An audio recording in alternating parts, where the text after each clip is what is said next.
Good morning, good afternoon, and good night. I hope that you're doing well, and I hope that wherever you are is doing good for you. Today, we're going to have one of those discussions that I do. It's been a while, so hold on to your seats because this one's a doozy.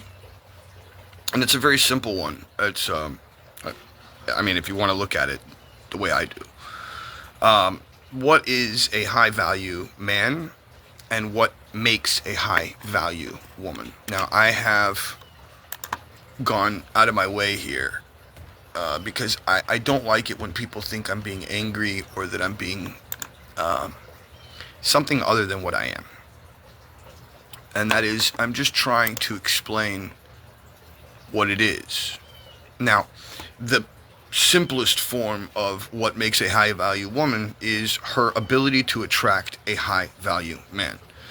And immediately you are going to flip out and call me a misogynist, say that I'm part of the patriarchy, and that I'm a piece of shit. And that's fine. I don't mind you doing so. I, on the other hand, believe something a little different. So let's first look at what is a high value man.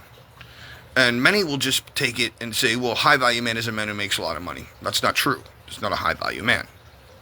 A high value man has taken all of the aspects of life and has gone 10 out of 10 on all of those. Or as close as you can get to 10 out of 10 on all of those. That would be your health. That would be your wealth. That would be your knowledge, what you've studied. That would be how you connect to some kind of source, whether it be religion or whether it be a god. And it shows that you have made something of yourself. And in turn, once you have done this thing, you are going to start to look around the world for a partner. Most men who are at that level, a high value man, not just wealth, but a full-on high value man, a man who is taking care of his life, has taken care of his responsibilities that he has placed in front of him. That is what a high value man is. And the only way for a woman to achieve high value status is her ability to acquire that man. Period. And why do I say that? You see, because a high value man, once he's reached that level of 10 out of 10 out of 10, he doesn't want anything else in his life but that. And what does he look for in those qualities? He looks for a woman who is more in the quality of femininity, nurturing instincts, the ability to support a family. And that's more important to her than her career, because he doesn't care about her career. And not in the sense that he doesn't care about her or her wants or needs or what she would like to create in this world. It has nothing to do with that. It has to do with knowing that he doesn't need to have her make money, because he's already made billions of dollars or bajillions of dollars, whatever it is. And so that in his mind, he doesn't want a woman who has become, in essence, manly because she works in the quote-unquote man's world, patriarchy. But the truth is that women who want to work and strive to become the CEO of a company many times end up forgoing the idea of having a child. Or they attempt to have a child and have the job and do the work and it becomes so much that they get stressed out. And then there's other women who spend their entire lives to make money, and then when they're 30, 40 years old, they realize that they can't find a man because they've become too independent. And a high-value man, I'm not saying that I am, because I'm not, but a high-value man doesn't want that. Doesn't want somebody who's going to be a rub in the world, in his life. He wants a woman that's going to uplift him as much as he is uplifting her. And so many people think I'm being rude, or that I don't care about women, or that I don't. It's just nature, folks. We got here because of millennia of men and women who had children, for us to achieve this point now where all of a sudden we believe as human beings that we can change nature? It's never going to happen. And now you see many of these women who are independent, who are recognizing that men don't want to have anything to do with them. And then they end up by themselves with a cat, or by themselves with a child, and then they have to do all the work of making the bills, of cleaning the house, of doing the lawn, of doing everything. And then the stuff that they can't do, what do? They have to hire a man to come in and do the work. Yeah, because that's just the way it is, folks. Because if you were to take it down, if you were to say all men can just go away, and the world itself, the infrastructures of the world would fall apart. 98% of the jobs that women don't want to do, men do every single day. From oil rigs to electricity to engineering to massive amounts of stuff that women don't want to do. Construction, roofing. It's why would you want to do it? Why?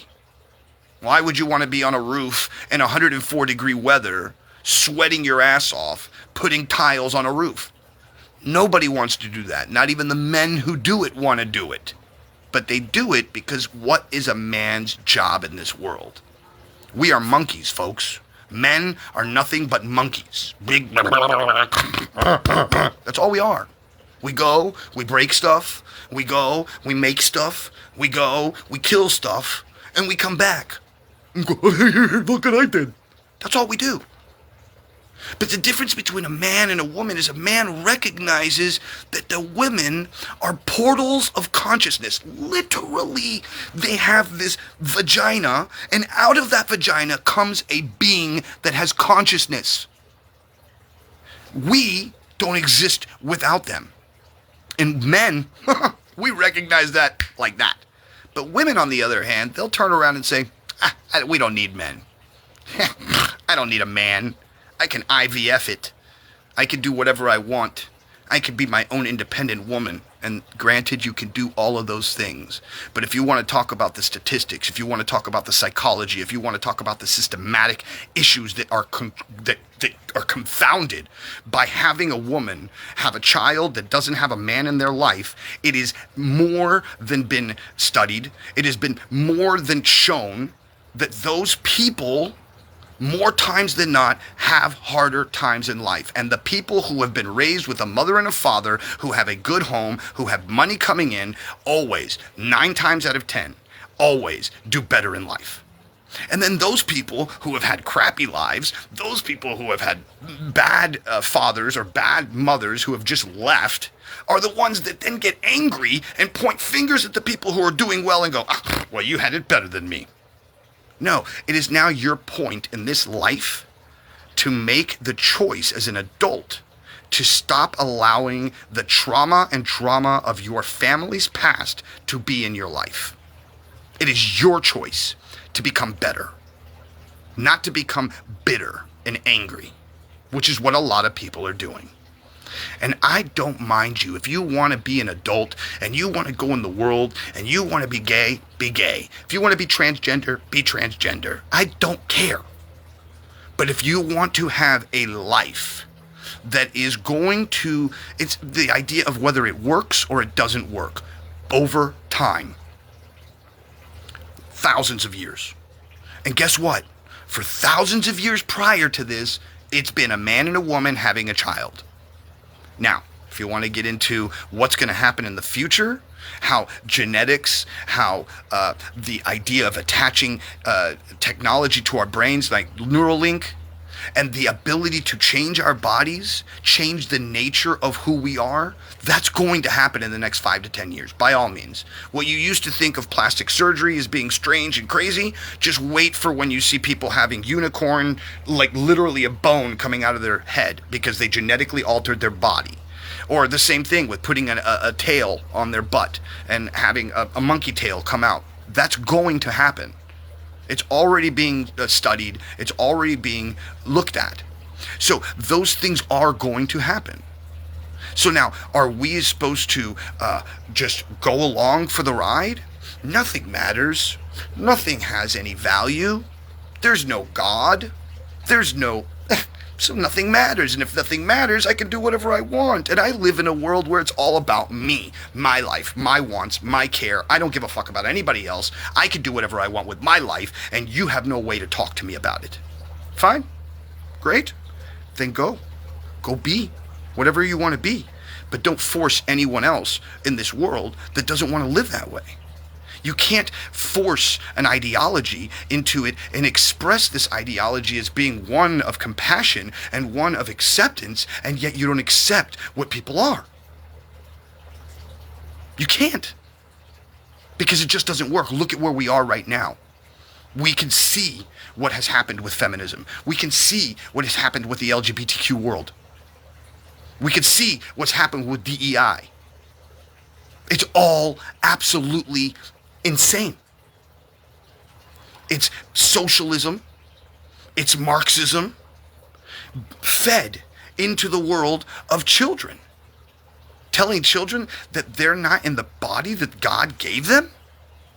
That somehow or another they know intrinsically at 4 years old what they are supposed to be, yet we still don't allow that 4-year-old to go get a tattoo or get a gun or drink alcohol, but sure as hell give him the ability to change his gender?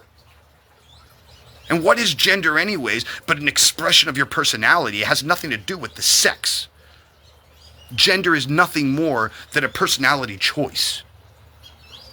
And if you don't believe that, then look at the people who are now going around and choosing to be whatever they want. I made a video about this 10 years ago. 10 years ago I made a video about this. And I said, look, I'm a white supremacist, and I'm a blackface, and I'm a woman, and I'm a this, and I'm a that, because I could choose to be whatever I want. And if I could choose to be whatever I want, then I'm a ass monkey clown, screw you. And you can't tell me otherwise. I could be a penguin. I could be Santa Claus. I did this one too. I said if I gain a lot of weight and I start having gray hair and I start making toys all year long and then I give those toys away every year, I'm Santa Claus. And if you don't like it, you're a bigot. Huh? That's the game that they're playing. That's the game. And so when people ask me, am I being rude? Am I being angry? No, I'm worried. I'm worried about us as a race. Us as a human race and what we are doing to each other. How we are fighting with each other instead of loving each other. How we're killing each other instead of sharing with one another.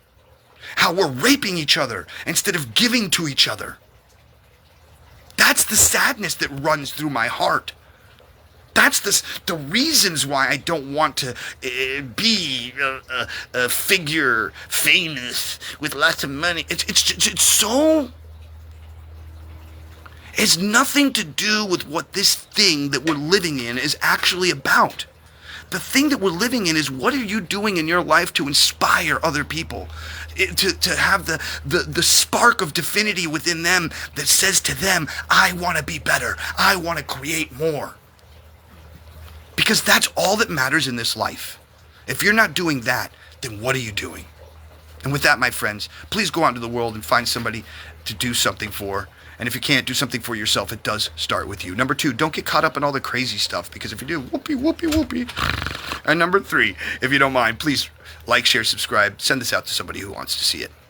I love you, and I'll see you all on the other side.